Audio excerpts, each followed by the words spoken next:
کا واقعہ ہے کہ حدیث نعمت کے طور پہ اور اللہ کے کلام کی عظمت کے طور پہ سنانے لگا ہوں۔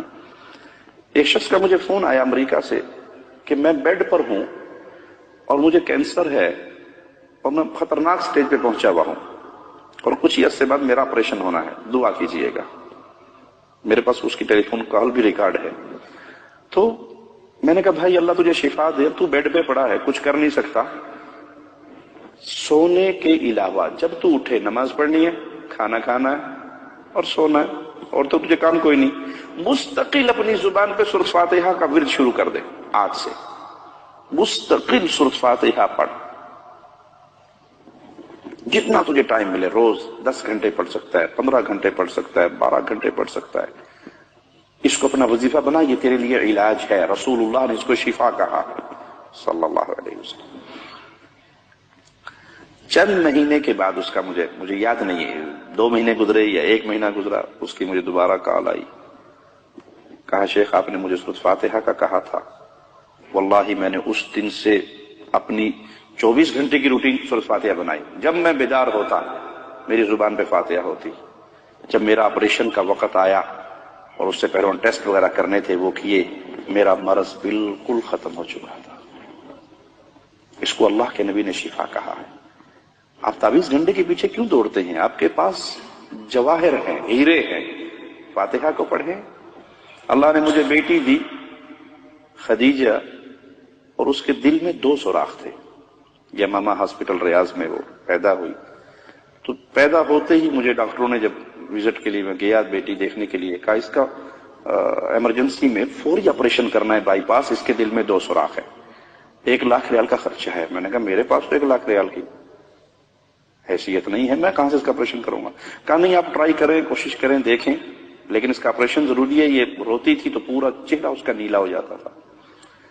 میں نے کہا ٹھیک ہے، اللہ آسانی فرمائے گا۔ میں نے بیٹی لی، گھر آ گیا، اور میں نے اللہ کی رحمت سے اسے اپنی گود میں لینا اور سورۃ فاتحہ پڑھنا۔ بعض دفعہ 2 گھنٹے، 3 گھنٹے مجھے ٹائم ملا، آدھا گھنٹہ، جتنا ٹائم ملنا، میں نے مستقل اپنی بیٹی کو گود میں لے کے صرف سورۃ فاتحہ پڑھنی۔ مجھے یاد نہیں کہ وہ 20-21 دن کے بعد دوبارہ یا مہینے کے بعد دوبارہ ہاسپٹل لے کر گیا، تو فائل اسی بچی کی تھی، ڈاکٹر چینج تھے۔ اب وہ مشین سکرین پہ ایکو کر رہے ہیں، نیچے فائل دیکھ رہے ہیں اور اس سکرین کو غور سے دیکھ رہے ہیں۔ مجھے کہتے کہاں سے علاج کروایا آپ نے؟ میں نے کہا کہیں سے نہیں بھی کروایا۔ کہا تو اس کے 2 سوراخ بند ہو چکے ہیں، بالکل ٹھیک ہوگی، نارمل ہوگی ماشاءاللہ۔ میں نے کہا کچھ نہیں کروایا، صرف سورۃ فاتحہ پڑھ کے دم کیا۔ ہڈیوں کے پیچھے پڑے ہوئے ہیں، کوئی دھاگوں کے پیچھے پڑا ہوا ہے، کوئی پیر کے تھوک چاٹنے تک کے پیچھے پڑے ہوئے کہ بابا تھوکی سوٹ دینا، ساڈا کم پار، بابا سوٹا مار دے، کئی بابے سوٹے والے ہیں، سوٹا مار دے، بس سوٹے سے ہمارا کام۔ اس حد تک ہمارا عقیدہ کمزور ہو گیا۔ ابن مسعود نے اپنی بیوی کے گلے میں اس دھاگے کو برداشت نہیں کیا، توڑ کر اعلان کیا ابن مسعود کا گھرانہ شرک سے پاک ہے، دھاگا باندھنے کو شرک قرار دیا۔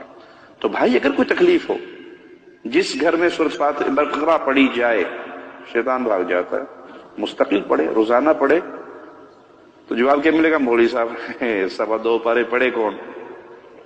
اصل مسئلہ یہ ہے، ہم لگ گئے ہیں رشوت پہ کہ کسی مولوی کو پیسے دو اور ریڈی میڈ تیار شدہ پھوکے پھاکے مارے مرائے ٹرینڈ چیز ہمیں تیار ریڈی میڈ مل جائے اور جا کے استعمال کر لیں۔ ہم خود کیوں محنت کریں؟ بھائی خود پڑھو، صبح شام کے اذکار پڑھو، سورۃ فاتحہ پڑھو، آیت الکرسی پڑھو، فلق اور ناس پڑھو۔